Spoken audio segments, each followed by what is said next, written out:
फिर काम करवाने की कोई दिक्कत नहीं होगी। और बहन जी तो हमेशा मिलेंगी। और चौधरी महेंद्र प्रताप जी भी हमारे बीच में रहते। जितने भी लोग बैठे, मुझे लगता है किशन पाल की शक्ल भी नहीं देखी होगी, फोटो में देखी होगी, पोस्टरों में देखी होगी, उसके घर की नहीं पता होगी। यहाँ से तो आप पैदल भी चले जाओगे चौधरी महेंद्र प्रताप जी के यहाँ। एक ही आश्वासन दिलाता हूं मैं आपको, लोगों ने सत्ता परिवर्तन होता है जब काफी समय हो जाता है। आज 10 साल हो गए। जिसने 10 साल में इस पार्टी को और करप्शन पाल को नहीं पहचाना, वो किसी को नहीं पहचान सकता। आज तो उसका नाम किशन पाल से करप्शन पाल हो गया पूरे हरियाणा में।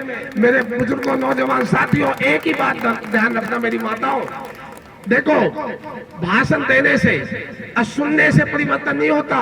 ये इस तरह की बात है, जब आदमी सत्संग में जाते हैं, सत्संग तो सुनते हैं बहुत अच्छी तरह, लेकिन कपड़े झाड़ के खड़े हो जाते हैं, वहां का ज्ञान वही।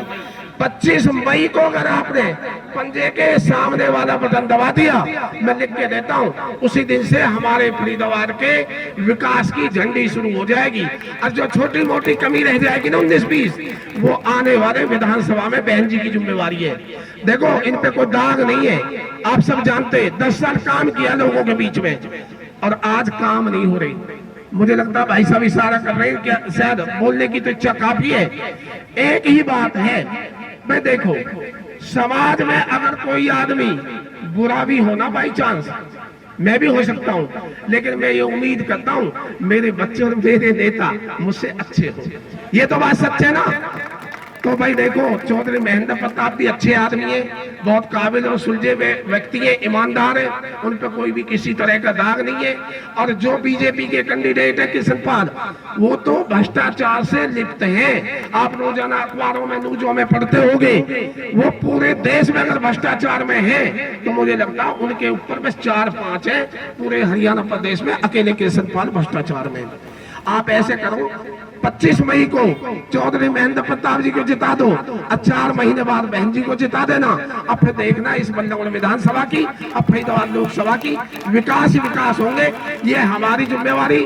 बहन जी हमारी छोटी बहन है, कभी भी किसी के काम के लिए मना नहीं करती। मुझे लगता है इनके पास सिफारिश की जरूरत नहीं है। आपसे मैं उम्मीद करता हूं कि शायद आपका 2 ही दिन का काम है, सिर्फ लोगों को जागरूक करना है। एक दिन 25 मई को और एक दिन विधानसभा के चुनाव में, बस 2 दिन ड्यूटी कर दो। 2 दिन ड्यूटी करने के जैसे होता है ना, बच्चे को माँ बाप की ड्यूटी है सिर्फ पढ़ाना लिखाना और उसको पैरों पर खड़ा करना, और लायक बेटे की ड्यूटी होती है फिर अपने माँ बाप का नाम रोशन करना और उसका आदर भाव और सेवा करना।